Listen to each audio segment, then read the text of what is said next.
함께 찬양하시겠습니다.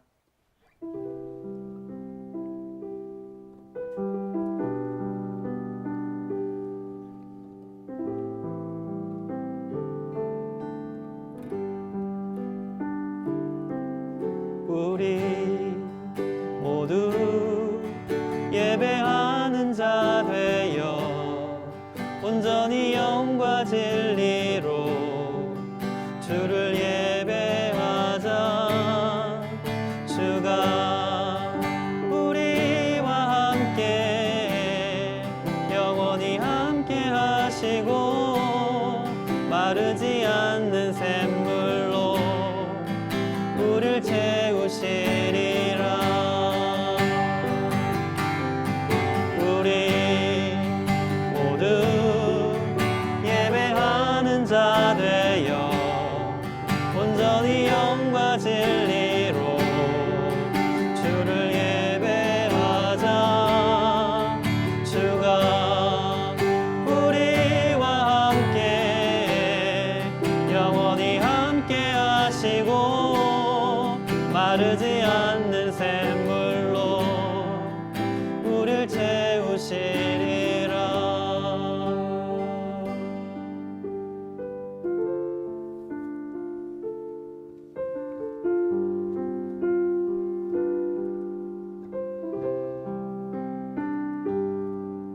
보이지 않는 영원한 왕 홀로 하나이신 하나님, 모든 영광과 존귀를 주께 영원히. 보이지 않는 영원한 왕 홀로 하나이신 하나님, 모든 영광과 존귀를 주께 영원히. 아멘. 영광과 존귀 영원히, 영광과 존귀 영원히, 영광과 존귀 영원히. 아멘. 영광과 존귀 영원히, 영광과 존귀 영원히, 영광과 존귀 영원히. 아멘. 보이지 않는 영원한 왕, 보이지 않는 영원한 왕 홀로 하나이신 하나님, 모든 영광과 존귀를 주께 영원히.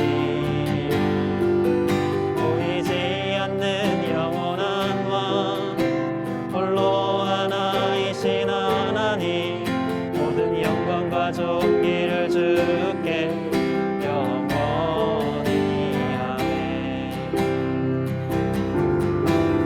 영광과 존귀 영원히, 영광과 존귀 영원히, 영광과 존귀 영원히. 아멘. 영광과 존귀 영원히, 영광과 존귀 영원히, 영광과 존귀 영원히.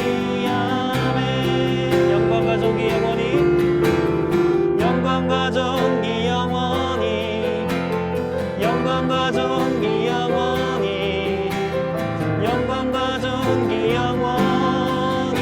아멘. 영광과 존귀 영원히, 영광과 존귀 영원히, 영광과 존귀 영원히. 아멘.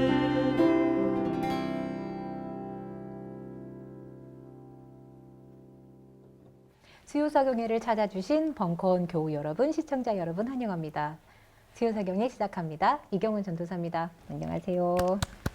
그리고 백미님 안녕하세요. 안녕하세요. 안녕하세요. 그다음에 유기농 수도사님 함께 하셨습니다. 네, 반갑습니다. 반갑습니다. 그다음에 한문덕 목사님 안녕하세요. 네, 여러분 반갑습니다. 생명사랑 함께 한문덕입니다. 네, 환영합니다.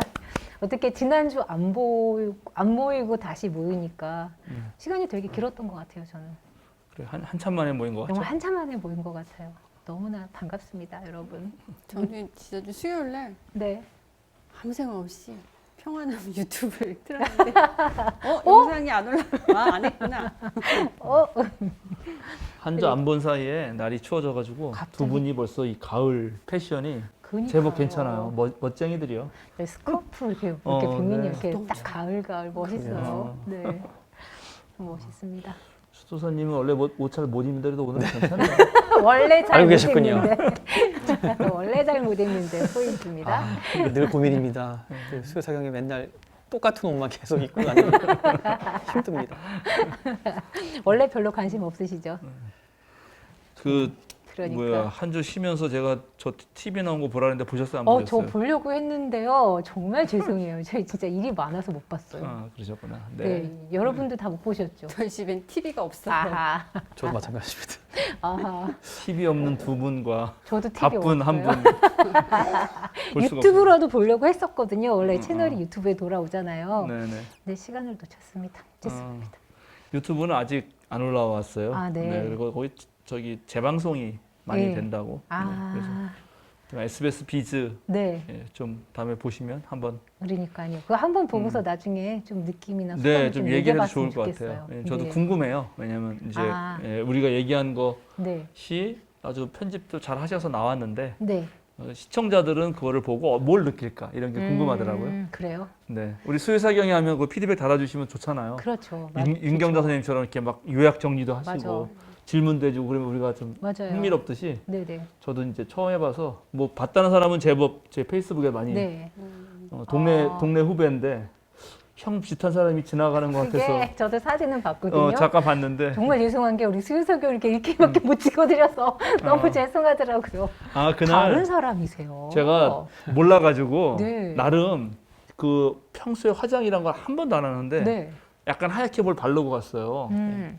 근데 갔더니 또 해주더라고요. 이게 막 메이크업 해주죠. 내 메이크업 분장실 따로 있어서 해주고. 거기 가서 분장을 해서 저도 봤더니 웬 가붓기 이게 화장 분장이 아니고 변장이 돼서 나와가지고 그렇게나 하얗게 해요. 근데 화면상으로는 되게 자연스럽더라고요. 다른 분들도 했는데 제가 유독 더 약간 하였어요. 왜냐면 내가 미리 뭘 하고 가는 하고요. 바람에 예. 예, 우리 엄마는 좋아했어요.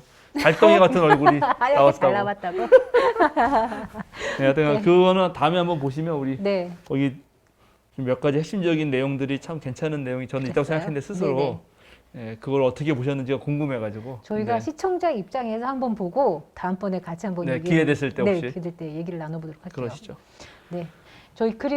저희 되게 감사하게 100회 축하한다고 이렇게 소정의 네. 카드와 선물을 보내셨습니다. 열혈 애청자 초파님께서 수요사경의 100회 축하드려요 하면서 목사님, 이경훈 전도사님, 백민님, 유기동 수도사님 감사합니다. 갑자기 쌀쌀해진 날씨 따뜻한 차라도 한잔하세요 하면서 이렇게 감사의 카드. 금일봉.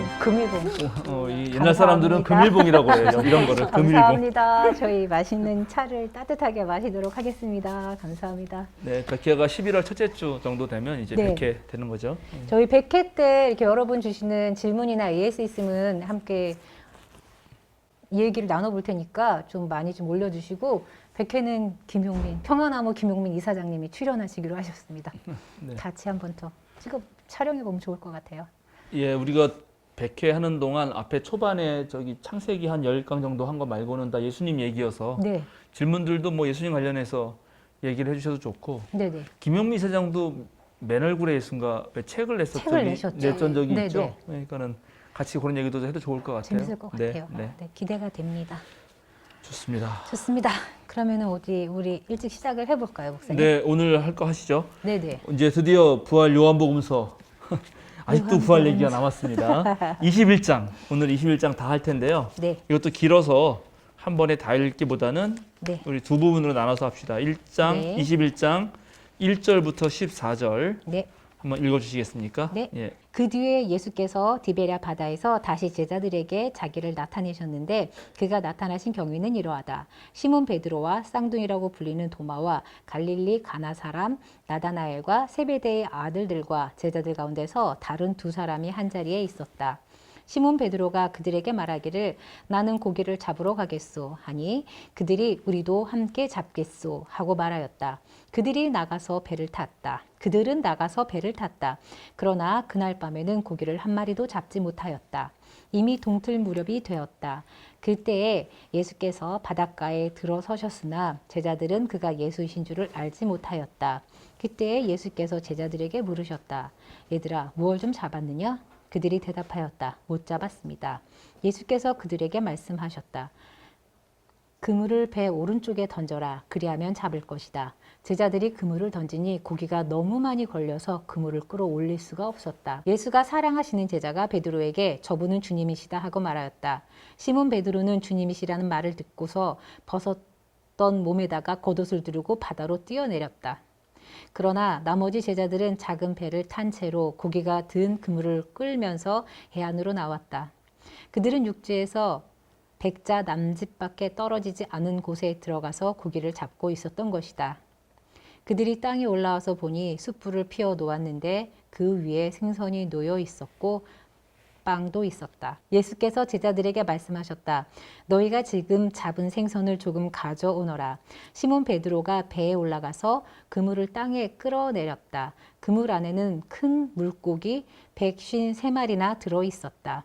고기가 그렇게 많았으나 그물이 찢어지지 않았다. 예수께서 그들에게 말씀하셨다. 와서 아침을 먹어라. 제자들 가운데서 아무도 감히 선생님은 누구이십니까? 하고 묻는 사람이 없었다. 그가 주님이신 것을 알았기 때문이다. 예수께서 가까이 오셔서 빵을 집어서 그들에게 주시고 이와 같이 생선도 주셨다. 예수께서 죽은 사람들 가운데서 살아나신 뒤에 제자들에게 자기를 나타내신 것은 이번이 세 번째였다. 네, 좋습니다. 어때요? 여러분 이거 읽어보시면서 느낌이라든가 뭐 갑자기 궁금한 점이라든가 그런 게 좀 있어요? 뭔가 정확한 명칭이나 디테일이 너무 많아요. 아, 그렇군요. 네, 예. 숫자라든가 뭐 며칠이라든가 아하. 뭐 이런 정확하게 막 말할 때 수치란 이런 게 음, 뭔가 다 의미가 있겠죠. 근데 이런 게 좀 많구나라는 생각을 해보게 네. 됐어요. 네, 구체적이죠, 상당히. 네 상당히 네. 구체적이에요. 네. 또 다른 분들. 예수님 왜 제자들 앞에 나타나셨을까? 당연한 거 아니에요? 당연하다니? 제자들이니까. 아닐 수도 있죠. 아니죠. 네, 제자들한테는 나타나는 게 당연하신 거 아니에요? 그렇죠. 그래야 되나요? 안 그래도 되죠. 나 이거 중재를 해야 돼 말아야 돼. 중도를 어떻게 지켜야 돼? 나타나셔도 되고 안 나타나셔도 되지도 않을까요? 꼭 이렇게 디베라 바닷가에서 물고기를 그쵸. 잡고 있을 때 굳이 나타나지 않으셔도 되지 않았을까? 근데 그럼 언제 나타나세요? 그러니까 그런 의도가 있지 않을까 하는 뭔가 뭐 그런 여기에 거죠. 나타나는 의도가 있었을 것이다. 되게 공격적이시네요. 아, 너무 재밌어요. 이런 거 아하, 좋아요. 참. 백미님은 혹시 읽으시면서 저는 시몬 베드로. 예. 여기도 보면 이제 앞에도 베드로, 시몬 베드로. 예. 여기도 시몬 베드로. 시몬 베드로가 강조된 이유가 있다고 말씀을 하셨는데 여기도 콕 집어서 시몬 베드로를 음흠. 또 콕 집었거든요. 다른 제자들보다는 다른 음흠. 나머지 제자들 그냥 나머지 제자들 이렇게 했는데 오. 꼭 시몬 베드로는 그러니까. 이름을 꼭 언급을 했단 말이에요. 네. 네. 그거 그럼- 좋은 얘기예요. 네. 음. 그럼 베드로가 대단했나 봐요. 좋습니다. 잘 얘기하셨어요. 우리가 이제 이 성경을 이렇게 매주 끊어서 하는 약간 단점일 수밖에 없긴 하겠는데 또 2주나 지나가지고 그 앞에 무슨 얘기 했는지 여러분 잘 기억이 안 나시죠? 사실은 그 앞에랑 이거랑 이어져요, 안 이어져요? 안 이어져요. 안 이어지잖아요. 네. 일단 그게 이상하다 생각이 들어야 네. 되는 거죠. 그죠? 앞에서도 다 나타나셨잖아요, 이미. 네. 근데 앞에 얘기하고는 완전 약간 동떨어진 느낌 음. 아니에요? 맞아요. 이때 다 나타나셔서 다 해결 다 한 것 같은데 왜 또 이렇게 나타나셨냐 하는 느낌이 들 정도예요. 네. 그래서 이제 이런 문제들을 해결하기 위해서 뭐 학자들의 여러 가지 이제 논의들이 있는데 그래서 이건 뒤에 덧붙인 거다. 네네.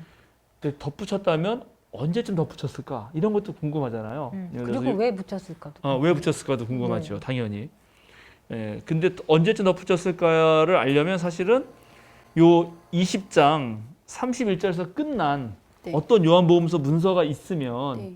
야 이건 진짜 이게 20장 31절에서 끝나고 뒤에 덧붙인 게 확실하고 네. 나중에 덧붙였겠다 생각이 드는데 그런 사본이 아직까지 발견이 안 됐어요. 아. 요한복음 사본은 거의 이 21장까지 다 있단 말이죠. 오. 근데 그렇게 생각이 되면 어떤 생각을 학자들은 하냐면 이거는 이걸 쓴 사람이 얼마 지나지 않아 덧붙였을 수도 있겠구나. 아. 다른 사람이 덧붙였어 하더라도 네. 20장 31절에서 끝났는데 일단 이 책의 목적은 이러다 끝났는데 좀 더 얘기를 해야겠는데 하고 덧붙였는데 그 거리 시간이 얼마 안 지나서일 확률도 있겠다. 뭐 이렇게 생각도 들어요. 그러면 이제 그건 그렇고 그러면 이제 우리 이경원 전사님 질문하신 게 맞죠. 왜 덧붙여야 됐나? 왜 여기로 안 끝나야 됐나? 이게 바로 첫 번째는 아까 말한 대로 디베랴 바다라는 거죠. 지난번에 제가 말씀했는데 다 잊어버렸을 거라고 생각하고 왜냐하면 21장 아니고 20장에서 끝나면 예루살렘에서 네. 다 예수님이 나타난 거거든요. 네. 네. 그런데 마가복음서나 마태복음서에서는 갈릴리에 가서 만날 거다라고 네. 얘기를 했잖아요. 예.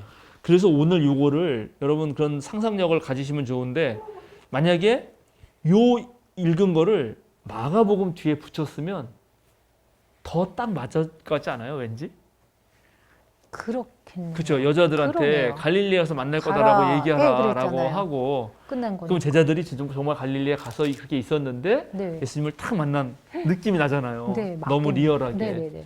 그래서 상당히 재밌게도 이거는 분명히 뒤에 덧붙인 것 같은 건 확실한데 그 내용은 전선생님 말씀하신 대로 되게 구체적이고 오히려 이게 가장 있을 법한 우리가 합리적 추론했을 때 예수 십자가 잡히시고 다 도망갔으니까 그 사람들이 어디 가겠어요?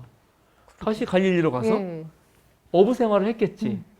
그죠? 네. 그리고 이제 천사들이 또는 뭐 남자가 여자 나타나서 여자들이 전해주고 네.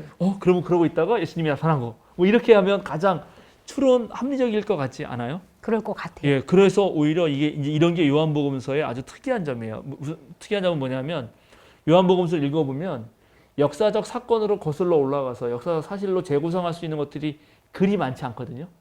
그런데 어떤 거는 너무나 역사적으로 있을 법한 내용들이 막 있는 거예요. 네. 뭐 예를 들어서 앞에 부분에 세례 요한의 제자였던 안드레가 그죠? 네. 세례 요한을 시켜서 예수님한테 가가지고 나중에 베드로한테 와서 얘기해 준다 장면. 그건 요한복음에밖에 없는데 그건 정말 그럴싸하거든. 네. 정말 그건 역사적 보존될 것 같거든요. 그래서 초기에 예수님하고 있었던 어떤 사건이 있었고 뭔가 네. 그 사건이 있었을 때 그 사건이 각 복음서에 다 다르게 전승이 됐는데 어떤 부분은 정말 그럴 법한 것이 요한복음에 들어와 있다.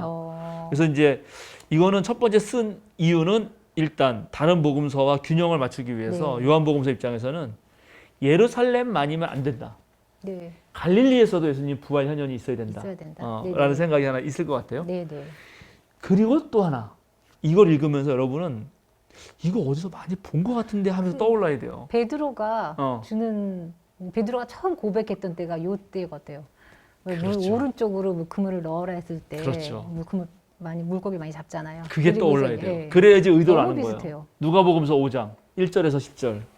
이제 이걸 읽어보고 여러분 두 개를 비교하면서 읽으시는 분은 읽고 들으시는 분은 이걸 비교하면서 뭐가 똑같은지 얘기해 보셔야 돼요. 우리가 하나님의 말씀을 들으려고 예수께로 밀려왔을 때 예수께서는 게네사렛 호숫가에 서 계셨다. 그가 보시니 배 두 척이 호숫가에 대어 있고 어부들은 배에서 내려서 그물을 씻고 있었다.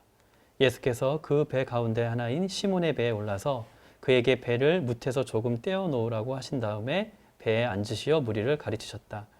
예수께서 말씀을 마치시고 시몬에게 말씀하셨다. 너는 깊은 데로 나가거라. 너희는 그물을 내려 고기를 잡아라. 시몬이 대답하기를 선생님, 우리가 밤새도록 애를 썼으나 아무것도 잡지 못했습니다. 그러나 선생님의 말씀에 따라 그물을 내리겠습니다 하였다. 그런 다음에 그대로 하니 많은 고깃대가 걸려들어서 그물이 찢어질 지경이 되었다. 그래서 그들은 다른 배에 있는 동료들에게 손짓하여 와서 자기들을 도와달라고 하였다. 그들이 와서 고기를 두 배에 가득히 채우니 배가 가라앉을 지경이 되었다. 시몬 베드로가 이것을 보고 예수의 무릎 앞에 엎드려서 주님, 나에게서 떠나 주십시오. 나는 죄인입니다. 하고 말하였다. 베드로와 그와 함께 있는 모든 사람은 자기들이 잡은 고기가 엄청나게 많은 것에 놀랐던 것이다. 또한 세베대의 아들로서 시몬의 동료인 야고보와 요한도 놀랐다. 예수께서 시몬에게 말씀하셨다. 두려워하지 말아라. 이제부터 너는 사람을 낚을 것이다. 11절 한번 읽어볼까요, 그냥? 그들은 배를 무태 대고서 모든 것을 버려두고 예수를 따라갔다. 많은 게 비슷하죠? 네. 자, 얘기해 보세요. 이제 많은 비슷한 얘기들을 조금 뭐가 비슷하던가요? 일단 밤새도록 물고기를 잡지 못했고요. 헛수고 했다. 똑같아요. 네, 그다음에 이제 오른쪽으로 그물을 던져라. 다시 그물을 던지는데 똑같이 다 오른쪽으로 던지라 그래요. 네, 그다음에 물고기가 많이 잡혔어요. 많은 물고기 잡았고 그다음에 그물이 어느 정도까지 잡았어요? 많은 물고기가 그물이 찢어질 지경이에요. 찢어질 지경이었다. 이것도 똑같아. 말이 네. 또요. 근데 요한복음에는 동료들에게 손짓해 와서 자기를 도와달라고 그런 하는 건 부분은 없었어요. 없었던 것 그건 같아요. 없고, 예, 그러니까 네. 똑같은 것만 하자면 네. 네, 그 정도? 그 정도. 그 정도. 네. 근데 우리가 요한복음도 안 읽어서 그런데 여기서는 거기에 베드로가 반응하고 베드로가 이제 사람 낚는 어부가 되겠죠. 네, 네. 그죠? 근데 요한복음에서 더 읽어가면 이제 예수님이 그렇게 해서 고기 잡은 다음에 아침 먹고 나서 베드로한테 말한단 말이에요. 그 네. 유명한 그죠? 너 내 양을 먹여라 이런 네, 얘기들. 네, 네. 그러니까는 그거까지 같이 읽었다면 예. 베드로의 반응이라든가 네. 또 예수님을 주님이라고 부르고요. 네. 예. 그다음에 다른 어부들은 아까 이건 백미님이 발견했는데 다른 제자들은 말이 없어. 네. 다 베드로만 지금 주로 네. 등장해서 말을 해요. 그죠? 네. 그리고 이 둘 다 예수님을 어떻게 따를 것인가 하는 문제와 연결되어 있어요. 신기하게 근데 이게 예. 누가복음에 있는 내용을 거의 똑같게 요한복음에서 작성을 한 거네요. 그렇죠. 그러니까 이제 네, 이런 같은 경우 요한복음에 있는 게 아니고. 그렇죠. 네, 이게 신기하네요. 놀라워요. 사실은 네. 요한복음서 21장에 우리가 더 핵심적인 것 중에 하나는 뭐냐면 여기에 세베대 아들들이라고 나오거든요. 요한복음에. 네. 누구 있었냐면 디베라 바다에 있었을 때 시몬 베드로와 쌍둥이라고 불리는 도마와 네. 갈릴리 가나 사람 나다나엘과 세베대 세베대 아들들과. 아들들. 근데 세베대 아들이라고 이렇게 야고보와 요한을 요한복음에서 부른 건 여기가 처음이에요. 그렇게 안 불러. 그냥 요한 따로, 야고보 그러네요. 따로지. 네네. 주로 요한이 등장하죠. 네. 그 쌍둥이라고 불리는 도마도 저는 처음 들어본 것 같아요. 아닌가? 이거는 지난번에도 있지 않았나요? 쌍둥이라고 불리는 도마라고 이렇게 호칭을 해본 거 그냥 도마 아니었던가요? 자, 아, 맞네. 찾아봅시다. 쌍둥이라고 불리는 도마라고 지난번에도 나왔습니다. 그렇죠. 죄송합니다. 전사님이시면 성경을 많이 읽어야 네, 돼요. 알겠습니다. 아, 나 요즘 너무 안 읽어요. 네, 바빠서 못 읽습니다. 네, 죄송합니다. 네. 네. 아, 쌍둥이라고 불리는 도마. 네, 그래서 그러니까 이런 게 너무 이제 신기하죠. 네. 그러면 이제 이런 문제가 터졌을 때 학자들은 쉽게 생각할 수 있는 게 있죠. 우리도 추론하자면 요한복음서가 누가복음 베꼈나? 네. 첫 번째 그 생각할 수 있고요. 네. 근데 베꼈는데 너무 다르죠. 왜냐하면 누가복음서는 예수님이 처음 제자를 부르는 장면이에요. 네. 이건 부하루잖아요. 맞아요. 완전 다르죠. 일단은 저는 베꼈으면 여기다가 떠는 거 좀 아니지 않을까? 그래서 그건 아니겠다. 베꼈으면 앞부분에 갖다 놓겠지. 네. 제자 부를 때 오히려 그러면 그게 아니라면 이제 어쨌든 예수님이 베드로에 나타나서 뭔가 이런 일을 했던 이야기들이 그런 이야기가 구전으로 전해서 내려오는데 아. 그 내려오는 그 이야기를 가지고 누가는 앞부분에다 아. 요한은 뒷부분에다 뒷부분에다가. 이렇게 놓았을 것이다라고 나는 이런 사건 2번 있었는 줄 알았어요. 그게 그전에 아주 한번 있었고. 일반적인 사람들의 생각이에요. 네, 맞아요. 일반적인 1인. 예, 일반 교인들은 그렇게 생각을 네. 하기가 쉬워요. 예, 그런데 그래서 저는 의도적으로 똑같은 상황을 음. 예수님이 연출하셨구나. 아, 그래요. 그래서 베드로 너 정신 차려라 이거 어. 말씀하시려고 그렇게 또 데카콤만입니까 해석을 이렇게 또? 했죠. 네, 그렇게. 예, 그러니까는 이제 그렇죠. 네, 그런 건 아닌 거죠. 아. 네, 그는 한 번의 사건일 텐데 네. 그게 오래도록 다른 방식으로 구전되다가 네. 어딘가에 체록되는 건데 그때 체록될 때는 그 각 복음서 저자나 공동체가 처한 상황에 그것을 알맞게 쓰는 거죠. 네. 그러면 이제 왜 요한복음서가 이 얘기를 또 썼냐 하는 거예요. 네. 그래서 그거를 이제 알아보기 위해서 이제 하나씩 한번 가봅시다. 일단 예수님 잡히고 나서 7명이 회개를 하죠. 그죠? 베드로와 도마와 그죠? 나다나엘과 세베대 아들들 둘과 네. 또 다른 둘. 네. 근데 또 다른 둘 중에 뒤에 사랑하시는 제자가 있으니까 한 명이 사랑하시는 제자겠죠. 네. 네. 예. 그래서 그건 뒤에 밝혀져요. 그렇게 7명이에요. 네. 그러니까 이것도 상당히 맨 처음에 제자가 12명 아니었나요? 네. 맞아요. 그러다가 이제 가룟 유다 아웃됐으니까 네. 11명이었다가 이제 7명만 어쨌든 갑니다. 근데 이 사람들은 지금 다시 고향으로 돌아가요. 이거는 어떻게 생각해야 될까요? 하나님 나라 운동을 같이 시작했던 사람들인데 다시 고향으로 돌아갔다. 그거는 나아진 건가요? 아니면 퇴보했다고 봐야 되나요? 금이 환영이면 좋을 텐데 음, 그게 아니라면 퇴보 아닐까요? 그렇죠. 대체적으로 이거는 뭔가 예수님의 그때 꿈을 꾸고 같이 하나님 나라 운동을 벌이던 사람들이 이제 끝났다 하고 다시 네. 돌아올 수 있죠. 그리고 다시 예전 네. 그저 업으로 돌아간 거잖아요. 네. 어떤 면에서는. 네. 근데요, 그러면 20장에서는 분명히 예수님이 음. 평안이 있을지어다라고 그들에게 예수님이 나타나셔서 음흠. 손과 옆구리를 보여주시고 용서해라까지 말씀을 해주셨잖아요. 음흠. 그러면 거기서 예수님을 경험한 제자들이면 거기도 베드로도 있었고 사랑하는 음. 제자도 있었을 텐데 음흠. 왜 이 한 장 사이에 퇴보를 해서 갈릴리로 돌아가 있었을까요? 그러니까요. 네, 그러니까요. 궁금하네요. 맞아요. 그래서 네. 그런 지금 네. 너무 이질적인 거를 깨닫는 게 일단 중요해요. 아, 그래서 네. 예, 뭔가 사실은 잘하는 느낌. 잘했어요. 그러니까는 다른 거예요, 이렇게. 네. 예. 그러면 이거를 쓴 사람들은 쓴 맨 마지막에 덧붙인 사람은 앞에 그 방식의 부활이 뭔가 설명을 덜 하고 있다라고 보는 거죠. 예. 그러니까는 10장까지의 부활이 네, 그런 거죠. 어떤 면에서는. 그래서 부족했다. 좀 더 다른 얘기를 자기는 더 하고 싶었다라고 해도 과언이 아니죠. 그러면 무슨 얘기를 더 하고 싶었던 거냐 네. 할 때 이제 하나가 뭐냐 하면 거기 보면 다 아까 들어갔잖아요. 그러니까는 되돌아갔잖아요. 네. 그물로 그건 사람 낚는 어부에서 다시 물고기 낚는 어부로 바뀐 거 아니에요. 네. 그러면 안 좋은 거죠. 그런 측면에서 한번 보자고요. 그런 관점에서. 그러면 그게 좀 이해가 될 수 있는 게 어느 거냐 하면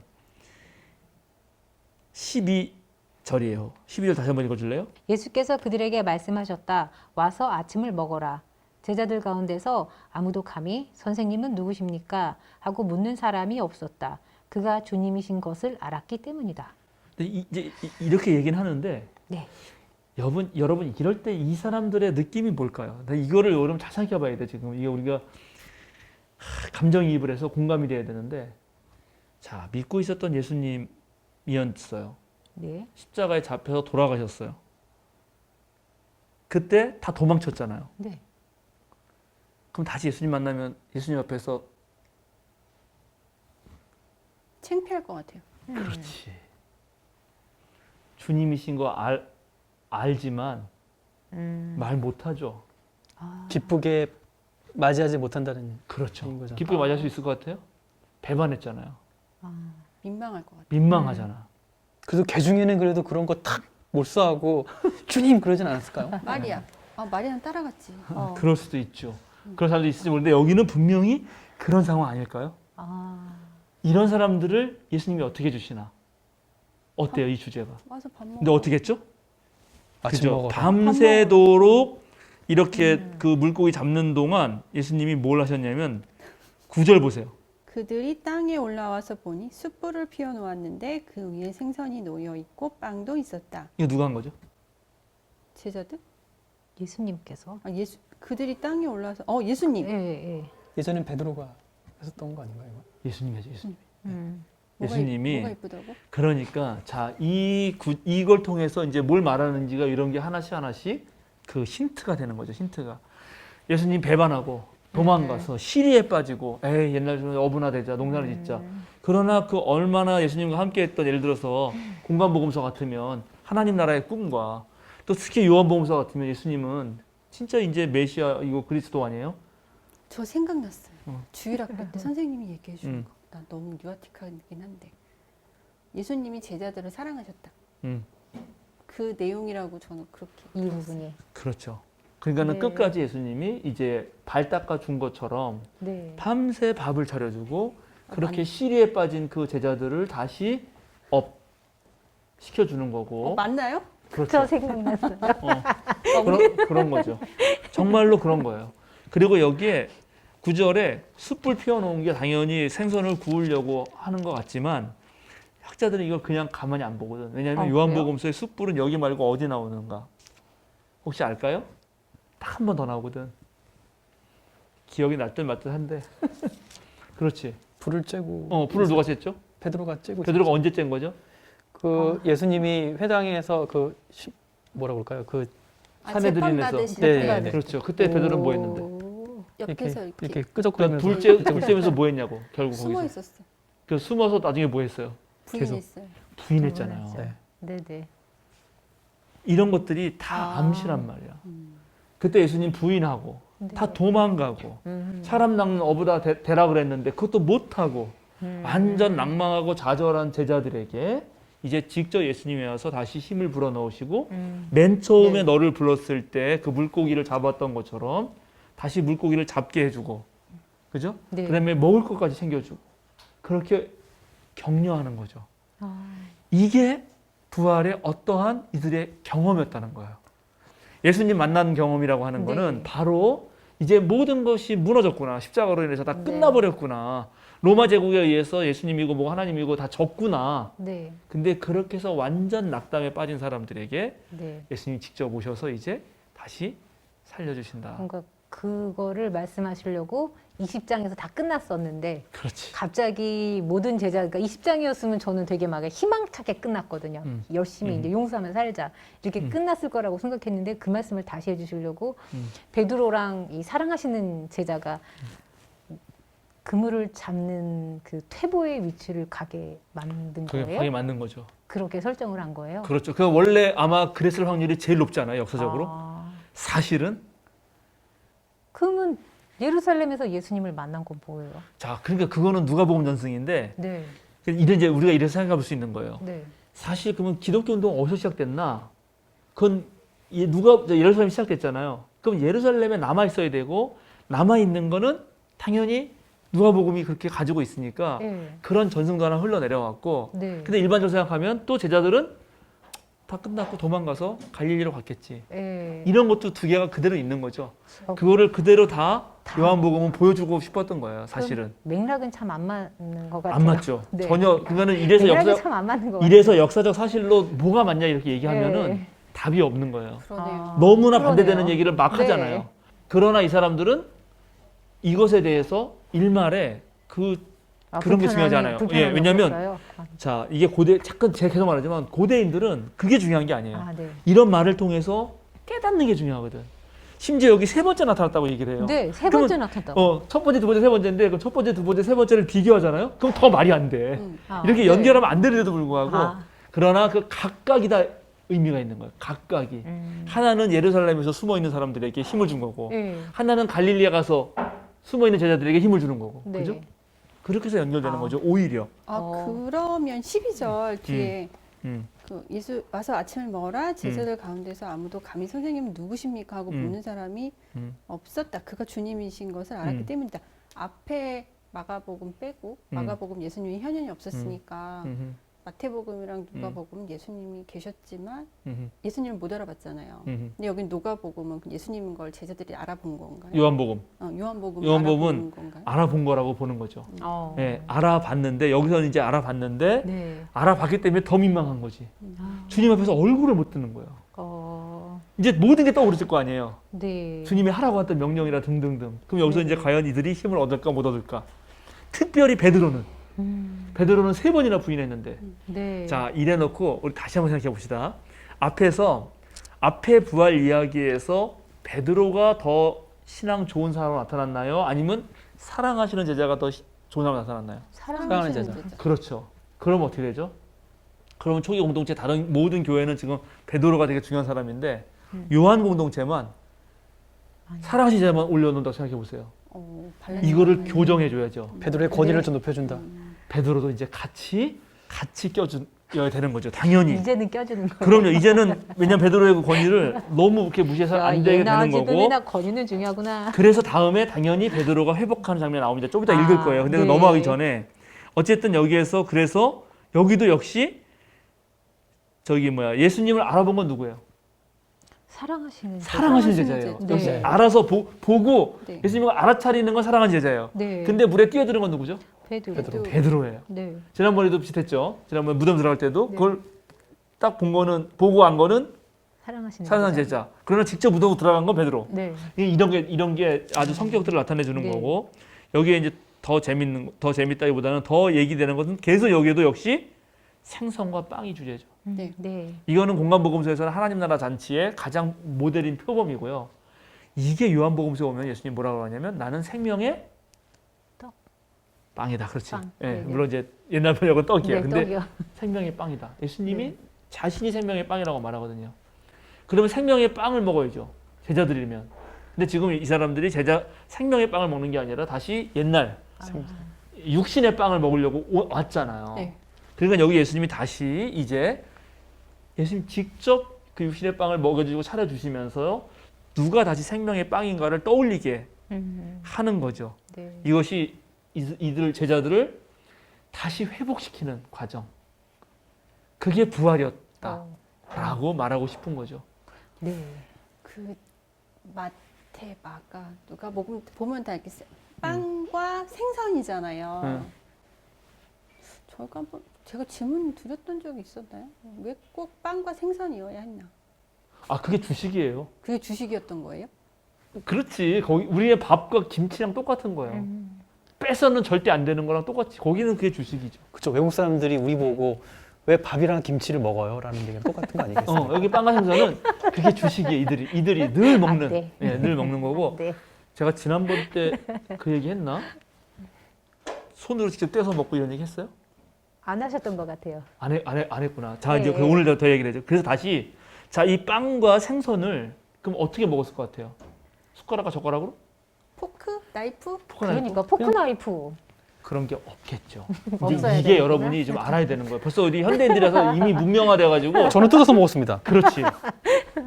이 느낌을 알아야 돼요. 이게 아무것도 못 먹던 사람들이 네. 그리고 고대 인간들은 세 끼 먹지 않았거든. 이게 인간이 네. 세 끼를 먹은 건 얼마 안 돼요. 실제로 아침은 거의 안 먹고요.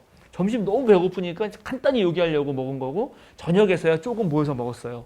그래서 만찬이 되는 거고 그래서 특히 해외 같은 경우는 천천히 많이 먹죠. 저녁을 한 2시간씩 막 먹는 거 아니에요. 그런데 그게 문명일 때는 뭐 포크 나이프 쓰고 우리는 젓가락 숟가락 쓰지만 고대 사람들은 이걸 직접 찢잖아요. 빵을.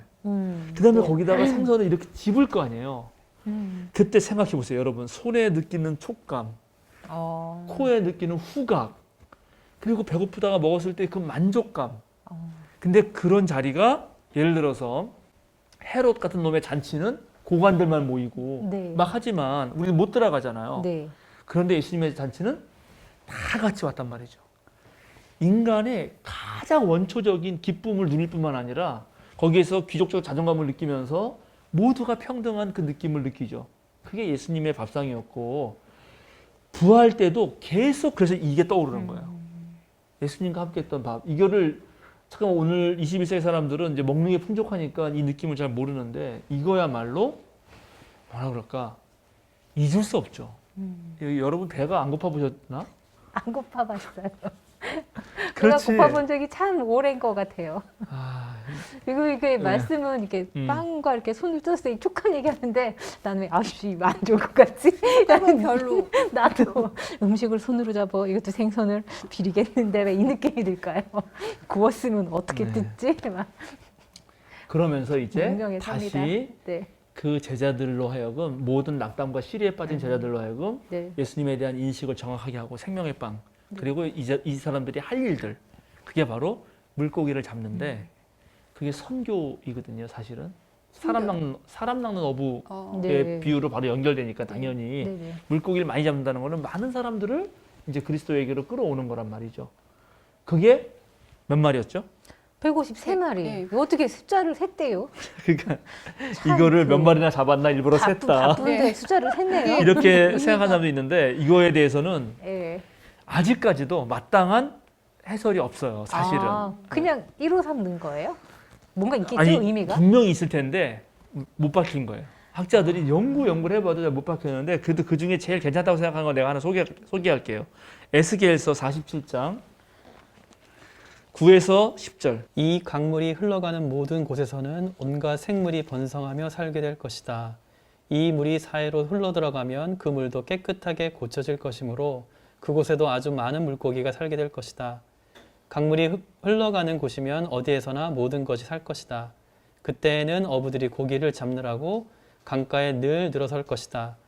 어부들이 엔게디아에서부터 에네글라임에 이르기까지 어디에서나 그물을 칠 것이다. 물고기의 종류도 지중해에 사는 물고기의 종류와 똑같이 아주 많아질 것이다. 이게 뭔가 되게 희망차고 넉넉하고 엄청난 거죠. 물고기도 많고 어부들이 다 진을 쳐가지고 다 잡고 이게 상당히 그 축제적인 분위기잖아요. 근데 거기에 어디부터 어디까지라고 얘기하죠?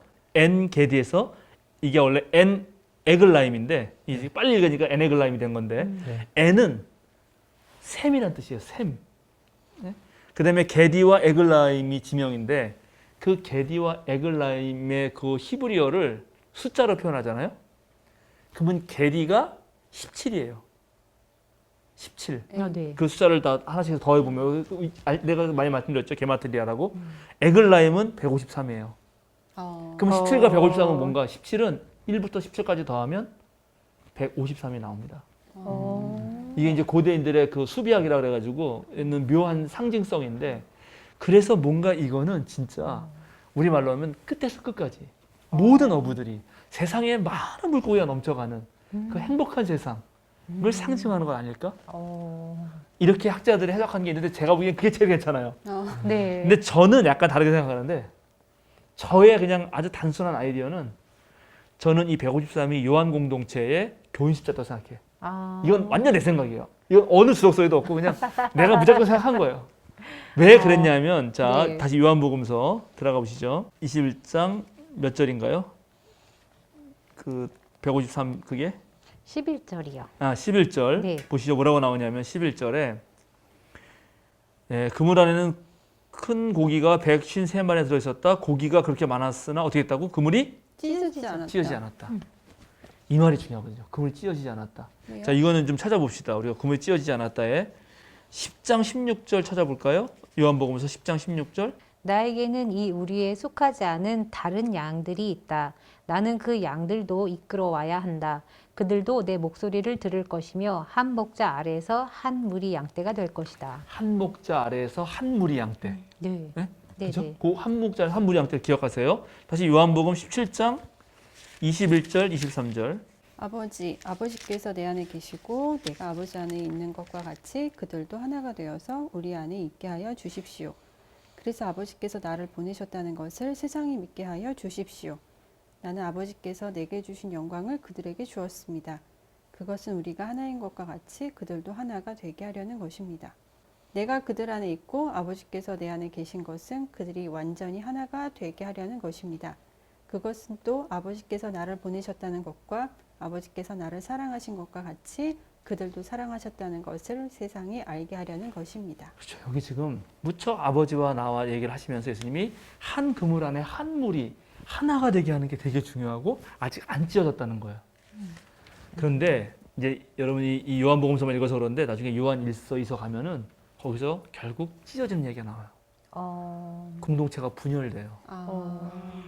그래서 저는 분열되지 않았을 때 요 요한 공동체의 숫자라고 생각하고 더 그냥 상상력을 막 발휘해서 목회적으로 적용해서 교인 숫자는 153명을 넘으면 안 된다 이렇게 생각해요. 대형 교회에서 안 된다. 네. 그 이상 넘어지면 찢어진다. 그리고 분열이 된다. 그래서 그 정도 한 목회자가 목회하면 제일 좋다. 뭐 이렇게 그냥 저 혼자 생각하는 건데 그러나 핵심은 어쨌든 여기서 아마 153은 그 숫자에 대한 그런 게마트리아 해석은 잘 뭔지 모르지만 충분히 많은 숫자가 잡힌 거고 그게 네. 한 그물 안에서 찢어지지 않고 하나가 되었다는 걸 또 상징합니다. 네. 예, 그러니까 이 정도면은 얘기가 되는 거죠. 자, 그래서 어쨌든 요한복음서 21장 앞부분은 이렇게 실망한 제자들에게 예수님의 현현이라고 하는 거, 예수님의 네. 부활 사건이라고 하는 거는 다시 원래의 제자들의 그 임무, 선교에 대한 예수님에 대한 인식을 새롭게 하고 믿음을 일깨워주고 새롭게 뭔가 하게 하는 힘이었다는 거예요. 그리고 그걸 예수님이 직접 밥도 차려주시고 그리고 그 밥 차려준 게 예수님과 함께 나눴던 오병이어의 기적과 같은 그런 놀라운 그 기억이 다시 나는 거고 이랬다는 거죠. 네. 됐습니까? 네. 넘어가도 되겠죠? 네. 자, 이제 15절부터 25절까지 마지막 다 읽어봅시다. 네. 그들이 아침을 먹은 뒤에 예수께서 시몬 베드로에게 물으셨다. 요한의 아들 시몬아, 내가 이 사람들보다 나를 더 사랑하느냐? 베드로가 대답하였다. 주님, 그렇습니다. 내가 주님을 사랑하는 줄을 주님께서 아십니다. 예수께서 그에게 말씀하셨다. 내 어린 양떼를 먹여라. 예수께서 두 번째로 그에게 물으셨다. 요한의 아들 시몬아, 내가 나를 사랑하느냐? 베드로가 대답하였다. 주님, 그렇습니다. 내가 주님을 사랑하는 줄을 주님께서 아십니다. 예수께서 그에게 말씀하셨다. 내 양떼를 쳐라. 예수께서 세 번째로 물으셨다. 요한의 아들 시몬아, 내가 나를 사랑하느냐?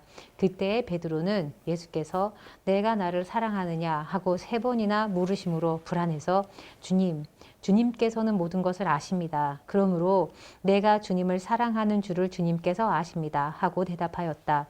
예수께서 그에게 말씀하셨다. 내 양떼를 먹여라. 내가 진정으로 내게 말한다. 내가 젊어서는 스스로 띠를 띠고 내가 가고 싶은 곳을 다녔으나 내가 늙어서는 남들이 내 팔을 벌릴 것이고 너를 묶어서 내가 바라지 않는 곳으로 너를 끌고 갈 것이다. 예수께서 이렇게 말씀하신 것은 베드로가 어떤 죽음으로 하나님께 영광을 돌릴 것인가를 암시하신 것이다. 예수께서 이 말씀을 하시고 나서 베드로에게 나를 따라라 하고 말씀하셨다. 네, 여기까지 하죠. 일단 네. 여기까지 그냥 간단하게 네네네. 얘기할 수 있으니까. 벌써 여기 세 번 물으시죠? 네. 베드로가 몇 번 부인했죠? 3번. 세 번 부인했죠. 이제 세 번 사랑하는 거 묻고 세 번 다 사랑한다고 말하잖아요. 네. 예수님 진짜 근데 되게 뒤끝이 있으신 것 같아요. 그런 것 같아요. 불필 때도 베드로는 분명히 딱 해서 약간의 어떤 그런 사랑의 마음이 있을 수도 있지만 야 저렇게까지 나를 이렇게 공주로 몰아갈 수 있나? 뭐 그런 느낌으로. 아니 그렇게 따지면 이거 진짜 예수님이 3번이나 물어보셨을까요? 어떤 의미가 있다면? 네, 실제로 예수님이 그러실 리가 없고 이거 다 아닐 텐데 네. 요한복음서 저자가 이렇게 베드로를 다시 회복시켜 주는 거고 이렇게 회복시킬 수 있었던 거는 당연히 요한복음서를 쓸 때 베드로가 순교했다는 걸 알기 때문입니다. 여기 있잖아. 맞아요. 그지? 네. 19절에 말했잖아요. 그죠? 네. 예수께서 이렇게 말씀하신 것은 베드로가 어떤 죽음으로 하나님께 영광을 돌릴 것인가를 암시하신 것이다. 네. 이게 사후 예언이에요. 사후 예언. 일이 이미 벌어지고 나서 요한복음서 걸 다 알고 있으면서 마치 예수님 시대에 예수님이 이렇게 예언한 것처럼 말하는 문학 방식이에요. 그러니까 베드로는 이렇게 해서 이제 실제로 예수님의 양떼, 여기 내 양떼를 먹이라고 아니라 베드로야 내 양떼를 먹이라 네. 그러거든요. 예수님은 선한 목자이셔서 자기 양떼를 위해서 목숨을 버리셨어요. 네. 그죠? 선한 목자는 양을 위해서 죽는단 말이 요한복음 10장 11절에 있어요. 네. 그러면 이제 이 예수님의 양떼를 도맡은 수제자, 당연히 초기 공동체에서 가장 그런 지도자 위치에 있었던 베드로가 그렇게 했나? 예수님의 양떼를 잘 이끌었나? 이끌었죠. 그리고 실제로 순교했어요. 네. 여러 가지 전설이 있지만 어쨌든 전설의 그 세부 내용은 틀릴지 몰라도 분명히 베드로는 정확하게 예수님 따라서 지도자 역할을 하고 죽었습니다. 그러니까 이런 십자가에서 거꾸로 달렸다고. 네 그런 그런 그런 얘기도 있습니다. 네 그런 그 유명한 전설이 있죠. 네. 그 실제로 그 어떤 내가 그 기록 정확하게 누구였는지 기억이 안 나는데 그 기록이 있어서 그래요.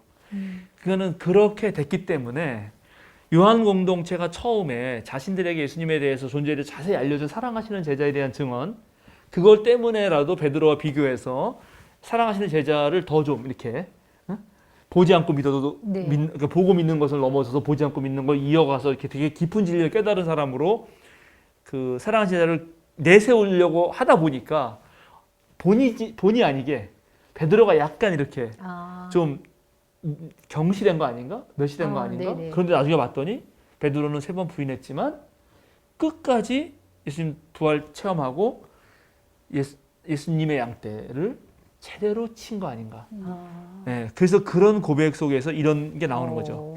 그런 거예요. 네, 이제 그러면 네. 이제 막 많은 게 이해가 되죠. 네, 네. 정말로 많은 게 이해가 됩니다. 네, 실제로 그럼 베드로가 역할을 제대로 감당했다는 얘기인 감당한 거죠. 거네요. 네, 그럼요. 우리가 지금 사실은 초대 교회에 대한 네. 그 상황을 정확히 알지는 못하는데 어쩔 수 없이 그거는 사도행전에 의지해야 되죠. 네. 사도행전에 의지해야 됩니다. 일단은 사도행전은 명백하게 베드로에 대한 어떠한 설명도 없이 베드로가 새로운 그 가룟 유다 대신에 네. 마띠아를 뽑는 과정부터 시작해서 성전에 올라 설교하는 것부터 시작해서 초기에는 정확하게 그냥 무조건 베드로 행전입니다.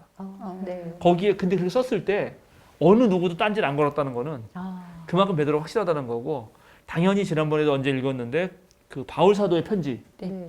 그 고린도 전서에 보내는 15장의 편지에서도 부활한 예수님이 당연히 베드로에 나타난 것을 먼저 개바에게 나타나시고 네. 이 말에 대해서 일말에 뭐 주저함도 없이 바로 써버리잖아요. 그러니까 분명 베드로가 잘 한 거예요. 네. 그러니까 다시 여기서 이제 20장에서 끝난 거를 이렇게만 끝나면 이게 조금 그렇죠. 그러니까 베드로의 죽음을 다 기억하고 이런 사람들은 조금 이거를 수정해줘야겠다 생각한 거죠. 그게 이제 그 다음에 더 자세하게 나와요. 네. 자, 20절부터 읽어주세요. 베드로가 돌아다 보니 예수께서 사랑하시던 제자가 따라오고 있었다. 이 제자는 마지막 만찬 때에 예수의 가슴에 기대어서 주님을 넘겨줄 자가 누구입니까? 하고 물었던 사람이다. 베드로가 이 제자를 보고서 예수께 물었다. 주님, 이 사람은 어떻게 되겠습니까? 예수께서 말씀하셨다. 내가 올 때까지 그가 살아있기를 내가 바란다고 한들 그것이 너와 무슨 상관이 있느냐? 너는 나를 따라라.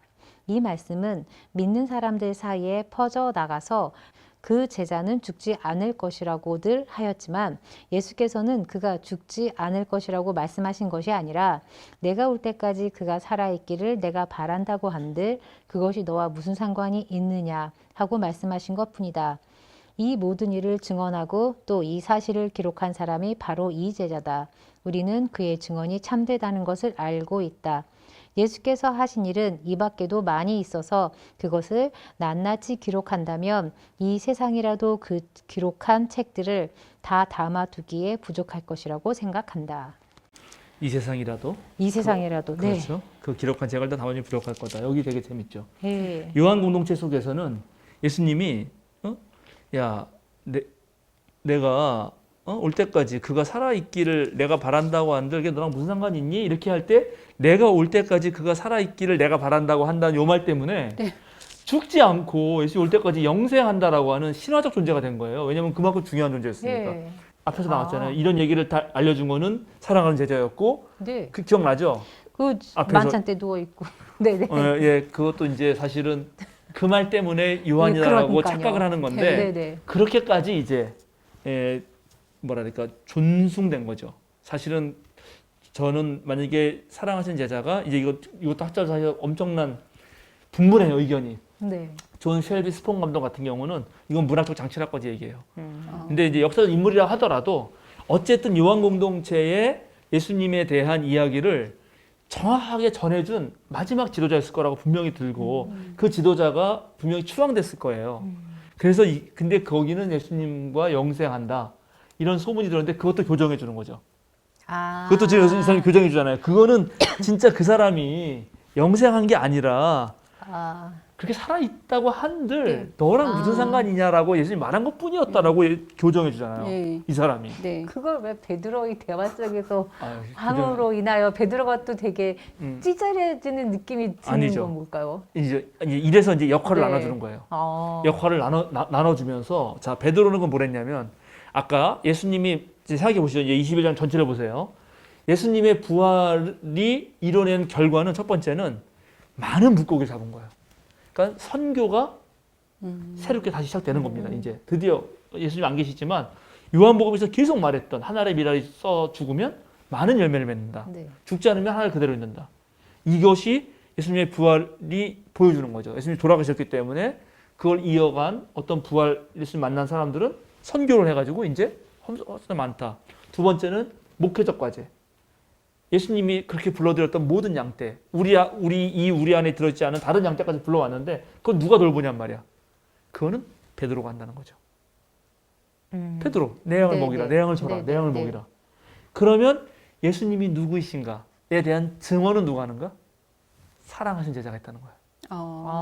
증언. 이렇게 역할 분담을 해줌으로써 이제 더 이상 누가 센지 이런 논의 좀 그만하고 우리 공동체에서는 누가 태우라 그러고 예, 지금 우리 저기 이재명 캠프와 이낙연 캠프가 막 싸울 텐데 이제 그런 거 그만하고 역할이 있지 않느냐 네. 이렇게 하는 수가 있잖아요. 만약에 네. 말하자면 그렇게 해서 베드로와 요한 그렇게 둘 사이에서 계속 티키타카를 하면서 누가 더 나은지를 하지 말고 무슨 상관이 있냐. 넌 너의 역할을 하고 너는 너의 역할을 하라고 마지막으로 요 21장을 써준 사람은 얘기하고 싶었던 거죠. 그러니까 궁금했던 게 19절까지 보면은 1절에서 19절까지 보면 베드로를 되게 치켜 치켜 세우잖아요. 세워둔 거죠. 예. 예. 그래서 아니 앞에는 사랑하시는 제자를 그렇게 높여주고 강조해주고 그랬다가 뒷부분에 예수님 부활부터는 베드로가 또 강조되면서 베드로를 회복시켜 준 이거 뭐지? 라고 생각을 했었거든요. 근데 이제 뒷부분에 가서 그게 좀 이해가 되는 것 같아요. 네. 이렇게 역할 분담으로 해서 네. 예수님이 어떤 공평함이라고 해야 되나요? 맞아요. 네네. 싸우지 마라. 다 할 일 따로 있지. 네. 좋은 얘기입니다. 이제 그래서 제가 좀 더 설명을 하자. 자, 네. 우리가 성경에 잠깐만 이제 예수님의 부활이 3일 후에 일어났다고. 네. 근데 이것도 다 달라요. 아닌가요? 사실은. 자, 고린도전서가 제일 빠른 부활에 대한 네. 이야기인데, 왜냐하면 바울 선생님이 먼저 써 있으니까. 네. 거기에는 정말 3일, 사흘 날에 이렇게 나와요. 그러니까 on the third day예요. 딱 사흘 그 날에. 그런데 마가복음서부터 다 달라져 벌써. 마가복음서 사흘 날이라고 말하지 않아요. 네. 사흘 후에라고 말해요. 음. 사흘 날과 사흘 후는 다르죠. 네. 사흘 날이라고 네. 하면 정말 세 번째 날에 그날. 딱 해야 되는 네, 네. 거예요. 그렇죠? 그런데 선포는 그런데 진짜 예수님이 현현한 거예요. 현현한 거는 벌써 지금 요한복음만 해도 안식 후 첫날 오전에는 마리아, 오후에는 다른 제자들, 또 여드레가 지난 다음에, 네. 그죠? 여드레 지났잖아요, 분명히. 네, 네, 네. 그때 도마 이거였잖아요. 예. 그러니까 벌써 부활 이야기의 자체가 이게 딱 3일 딱 그날 부활한 이야기에서 끝나는 게 아니라 뭔가 부활은 현현 이야기나 빈무덤 이야기나 뭐 선포와 이런 게 계속 어떤 공동체에서 깨우쳐진다는 걸 알게 돼요. 깨우쳐진다. 이제 이 말이 뭐냐면 이제 설명이 필요합니다. 여기서도 이제 설명이 필요해. 자, 예수님 돌아가셨어요. 이거는 예수님을 따르던 사람들에게 엄청난 충격이죠. 네. 일부는 갈릴리로 돌아갑니다. 원래대로 여기 이렇게. 네. 일부는 예루살렘에 남아요. 그냥. 저마다 다 어떤 삶을 살겠죠. 그렇지 않겠어요? 네. 평안하면 사라지고 벙벙기가 사라졌어. 그럼 백민님도 어디로 가고 윤선사는 어디로 가겠지. 네. 이건 전사님도 또 뭐 사역지 찾아가고 그 뭐 이럴 수 있잖아요. 네. 각자. 그리고 각자 돌아가서 뭘 했겠어요? 이게 뭐지? 예수님 네. 뭔가 이 고민이 있잖아. 그런데 딱 사흘날 이건 이제 그거는 바울 사진이지. 사흘날이라는 거는 사실은 그게 고대의 완전수라서 이제 죽음이 충분히 더 이상 소생할 수 없는 충분한 시간을 뜻하는 거예요. 그게 만약에 하루 만에 부활하시면 네. 아, 그거 안 죽었네. 그 가사 상태에 있다가 깨어났다고 말할 수 있잖아요. 근데 네. 3일이 지났다는 건 이제 충분히 죽은 건 확실하다라는 말이거든. 그러니까 그런 시간을 지내놓고 나서 부활을 체험합니다. 그러니까 부활은 실제예요. 제가 계속 이제 몸은 아니라 그래서 여기 막 난리 났는데 심지어 우리 교단 총회에 메일까지 보내서 이단성 조사하라고 그런 메일도 보냈다 그래요. 근데 제가 부활은 실제적인 거예요. 어떤 식으로든지 뭔가 일어났어요. 근데 그 일어난 게 동일 한 날 다 일어난 게 아니란 말이죠. 네. 우리가 3.1 운동하면은 1919년 3월 1일 날 3.1 운동을 전국이 다 한 줄 알지? 아니에요. 지역마다 다 달라요. 그리고 1년 내내 계속됐어요. 그런 방식으로 하면 이해가 쉬워요. 그래서 그런 식으로 이제 예수님의 부활 체험이 충분히 예수님이 돌아가셨다는 게 확인된 이후에 예수님이 부활했다? 아, 그래? 그게 뭐지 또? 그러면서 생각하다가 또 어느 날 나도 아는 거야. 깨닫고 만난 거죠. 그래서 이제 가장 확실한 거는 어떤 변화가 일어나냐면 그렇게 부활의 실제성을 체험한 사람들은 바뀌어요. 이렇게 도망갔던 사람들이 이제 예수님 차려준 밥을 먹고 힘을 내고요. 선교를 하고 대담한 증인이 돼요. 진리의 증언자가 된다고. 그리고 이들이 바뀌는 게 얼마나 심하냐 하면 안식일을 안 지키고 이제 주일을 지키잖아요. 이게 말이 안 되는 거예요. 유대인들은 철저하게 안식일을 지켜야지. 어떻게 이런 일이 일어나나. 이거는 정말 이해할 수 없는 거거든. 근데 그런 일이 벌어졌잖아요. 그게 부활의 실제성이에요. 또 이제 뭐예요? 예수님한테 하나님이라는 용어까지 붙이려고 하잖아. 도마가 그랬죠. 네. 나의 하나님. 네. 이거는 불경적이고 돌 맞아요. 신성 모독이에요. 근데 죽었다가 3일 만에 완전히 죽음 상태에서 다시 되돌아오신 분에게 나의 하나님 할 수 있지 않을까요? 그렇죠. 근데 이제 네. 그런 걸 가만 보면 네. 그런 것이 그 문제는 그렇게 살아 돌아오신 분을 어느 때 어느 상황에서 어떻게 느꼈냐가 되게 중요한데 지금 백미님 그 얘기도 계속 육체적인 현존 이미 알고 있는 사람이 봤으니까 믿었다 이렇게 말하는 거예요. 네. 그런데 놀랍게 제가 계속 말해왔듯이 각 복음서를 정직하게 읽으면 자 마가복음서는 부활 현현이 없잖아요. 네. 없죠. 갈릴리로 가면 만나게 될 거라고 해서 네. 끝난다는 거죠. 그래도 그게 그 복음서를 읽은 사람들은 그것만으로도 부활 이야기가 충분했다는 거잖아요. 네. 네. 누가복음서에 와서야 이제 좀 육체성을 더 얘기하고 싶어 해요. 근데 그건 제가 처음에 말씀드렸듯이 육체성을 얘기하려고 했던 거는 단순히 정신의 계승이 아니고 이게 진짜 몸의 활동이었다는 거. 머리로만 알고 이해하는 게 아니라 직접 그렇게 몸으로 살아냈다는 걸 더 보여주려고 하는 거일 수도 있고 요한복음에 오면 더 심각해져요. 만지지 말라 그래.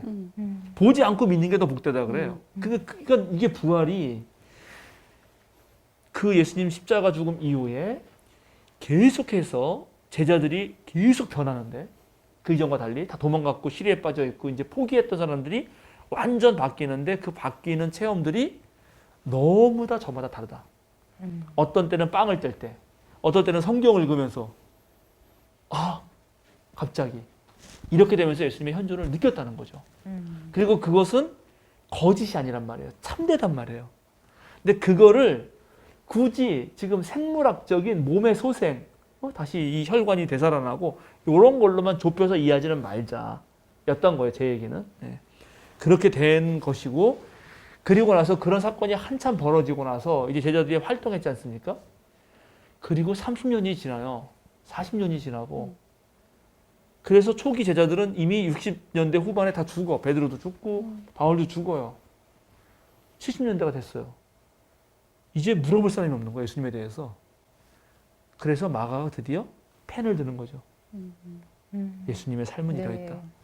바울은 뭘 봤나? 바울은 예수님이 부활하신 걸 통해서 이제 세상의 악이 끝났다. 바울은 바리새파였거든요. 네. 철저한 바리새파니까 하나님이 궁극적으로 죄악을 물리치실 걸 생각했고 그 물리치시는 날이 종말인데 종말의 시작의 표시는 부활이다. 근데 갑자기 부활했다는 놈들이 나타나는 거야. 예수님 부활했다고. 이 사기꾼들. 이놈도 안 되겠네. 잡아 족치려고 한 거죠. 그런데 본인이 예수님의 현존 체험을 한 거죠. 그러면 저들 말이 사실이네. 그럼 하나님이 드디어 마지막 종말론적 일종의 전쟁이지. 모든 악을 물리칠 거라고 하는 게 열렸네. 근데 그동안 바울은 어떻게 생각했냐? 엘리트인 나 같은 사람들, 많이 배운 사람들, 지식 있는 사람들, 권력 가진 사람들이 이 일을 벌일 거라 생각했어요. 하나님이. 그들을 사용할 거라 생각했어요. 근데 봤더니 반대인 거예요. 여기에 바울이 엄청 충격을 먹죠. 배우지 못한 것들, 아무것도 아닌 것들, 그런 걸 이용하시는 거예요. 메시아가 정말 하늘에 천군 천사를 불러오는 게 아니라 십자가에 달려 돌아가시네. 부활하신 분이 어떤 분인가 봤더니 십자가에 돌아가신 분이에요. 그래서 자기의 노선을 수정합니다. 내 배운 모든 것을 배설물로 여기고 하나님 나라가 시작하신 모든 악에 대한 승리의 길을 낮은 사람들과 남녀를 그래서 차별하는 것을 그 모든 그런 사람들 사이에 있던 분열과 장벽을 걷어내는 방식으로 세상에서 약하고 어리석은 것이 바로 하나님의 지혜라고 말하면서 이렇게 갔던 거고요. 그런데 그렇게 했는데 그걸 말하다가 너 왜 그렇게 생각을 바꿨어? 너 왜 그렇게 살다가 이렇게 바꿨어? 했더니 나 예수님 믿기 때문이지. 예수님 누구야? 예수님은 예수님 하나님이야. 왜?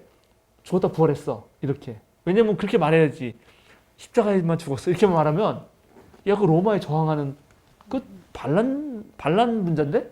반동 분자인데? 이렇게 할 거고 전도가 안 되잖아요. 그렇게 전도가 안 되니까 당연히 예수님의 부활을 강조했는데 부활 강조하다 보니까 그리스 로마 사회에서는 어떻게 된다 예수님이? 이제 그리스 로마 신화에 숱하게 나오는 신이 되는 거예요.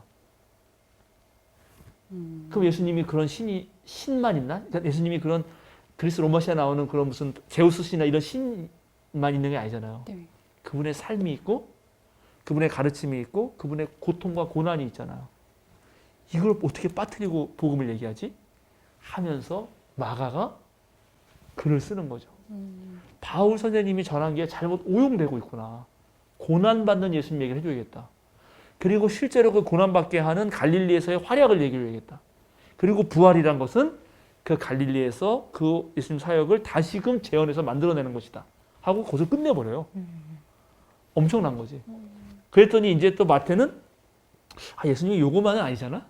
예수님은 모세의 율법을 새롭게 갱신한 분 아니야. 우리에게 온전한 가르침을 줬던 분 아니야? 하고 또 글을 쓰는 거고.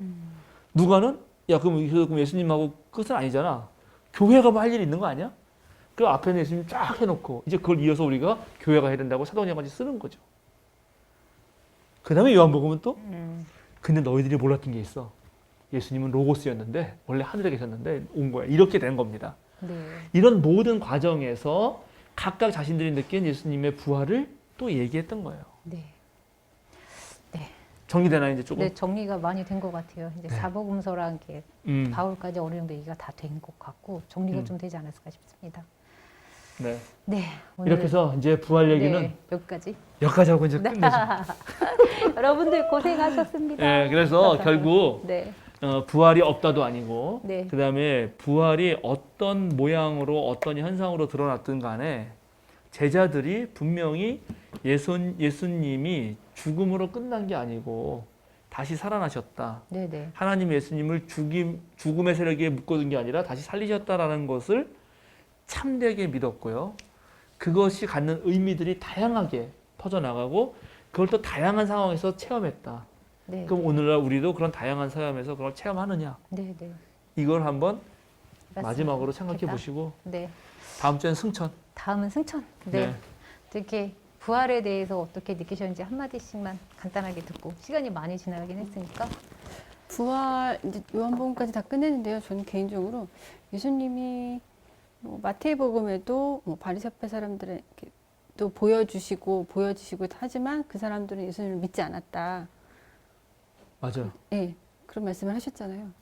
근데 일단 보면은 여자들한테 나타나시고 그리고 이제 제자들한테 나타나셔서 그들은 어쨌든 예수님을 믿었어요. 예수님의 부활을 믿었는데 예수님이 왜 제자들 따르는 사람들한테만 보이셨을까? 차라리 예루살렘에 이렇게 가셔서 더 많은 사람들한테 좀 보이시고 그렇게 왜 안 하셨을까? 사실 그런 개인적인 궁금증도 있거든요. 그러네요. 그렇게 됐으면 어떻게 됐을까? 그 이후에는 또 그럼 약간- 헐 났을 걸. 그렇게 네. 생각하시는 거죠? 그런 걸 기대하는 거죠? 네, 네. 근데 사실은 그렇게 해도 안 나요. 안 믿을 사람은 네, 안, 안 믿는다. 믿어요. 그래서 그랬을 것 같아요. 그렇게 하셔도 믿음은 그런 게 아니기 때문에. 그리고 시간이 가면서 하나 더 궁금한 게 예수님이 승천을 하셨잖아요. 근데 더 궁금해지는 게 왜 승천을 하셨을까? 부활하셨으면 그냥 계속 계시지. 지금까지 어찌 죽지 않을 몸으로 다시 부활을 하셨는데, 그러니까 바뀐 몸으로 부활을 하셨다면 계속 있으셔도 될 것 같은데, 그럼 그냥 이 나라, 그러니까 이 세계를 그냥 같이 다른 운동을 계속 지속하시면서 했으면 지금 세계가 계속 이랬을까? 왜냐면 누구한테는 지옥이고, 이 삶이. 누구에게는 천국이고, 그 괴리감이 너무 큰 게 지금 우리 현실이잖아요.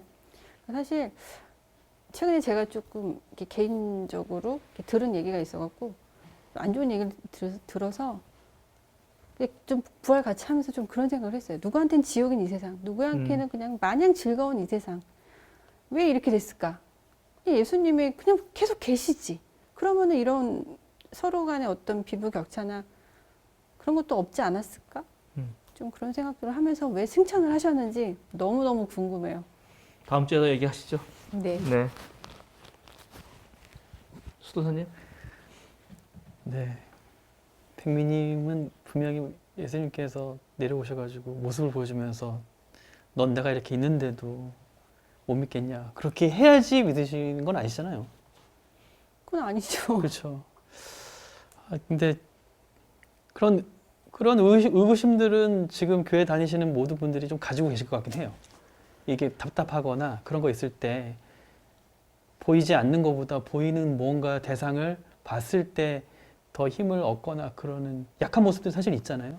그러니까 그런 안타까운 마음에 말씀하셨을 거라고 보고요. 저 같은 경우에는 여기서 지금 교회에서도 그런 교회뿐만 아니라 어느 조직에 가서도 이게 본인이 할 수 있는 것만 하면 되는데 이렇게 아까 베드로가 예수님께 물어보셨잖아요. 이렇게 그 사랑하는 제자 저 사람은 이렇게 물어봤을 때 그 사람의 역할, 나의 역할에 충실함에 집중하는 게 아니라 그걸 좀 떠나서 다른 사람들은 뭘 하지?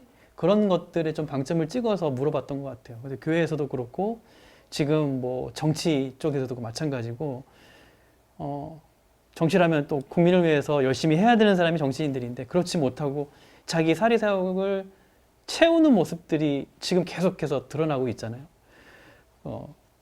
정치나 종교계나 사람 사는 곳은 다 똑같구나. 그래서 각자 역할을 할 수 있으면 그리고 그것을 끝까지 이뤄낼 수 있으면 그게 천국이 아닐까라는 생각을 잠시나마 생각해 봤습니다. 네. 백미님 얘기를 가만 들으면서 승천은 놀랍게 누가복음서만 네. 그리고 사도행전에만 즉 누가복음서 사도행전 저자가 같은 분이라서 거기에만 나오고 마태나 마가나 요한에는 안 나와요. 그럼 마태나 마가나 요한을 따르면 예수님은 지금도 부활한 모습으로 우리들 가운데 계실 거예요. 자, 문제는 그래서 질문이 바뀌어져야 되죠. 왜 우리는 못 알아보고 있나? 어디에 눈이 가려져 있었을까? 그럼 어떻게 하면 눈을 뜰까? 그러면 여전히 언제나 우리와 함께 계셨다는 것을 알 텐데 이렇게 물어도 좋겠다 생각이 들었습니다. 다음 주로 진행하면 좋겠고요. 예. 네, 기도로 마무리하면 좋겠습니다. 기도하고 마치겠습니다. 네. 주님 감사합니다. 몇 주에 걸쳐서 예수님의 부활 사건의 의미들을 생각해 보았습니다. 부활한 예수님 정말 죽음을 극복하시고 이 모든 죄악된 세상에 어떤 문제들을 궁극적으로 해결하신 우리 예수님을 우리는 믿고 이제 우리가 그런 악의 길로 걸어가는 것이 아니라 정말 정의와 사랑과 생명이 더 풍성하게 넘치는 그런 길로 걸어가고자 합니다. 세상 끝날까지 너희와 함께 있겠다고 하는 우리 예수님의 약속과 그리고 오늘 내 양을 먹이라고 그렇게 말씀하신 예수님의 또 한 명령을 기억하면서 오늘 우리들의 선교 활동이 주님을 따르려고 하는 그 양들을 돌보고 또 계속해서 생명의 그런 길을 보여주는 우리가 될 수 있게 주여 함께 하옵소서. 평화나무와 또 벙건교회와 또 이 방송을 모두 시청하는 그리스도인들의 삶이 부활하신 예수님과 함께 걸어가는 동행하는 삶이 되게 하옵소서. 감사드리며 예수님의 이름으로 기도드립니다. 아멘.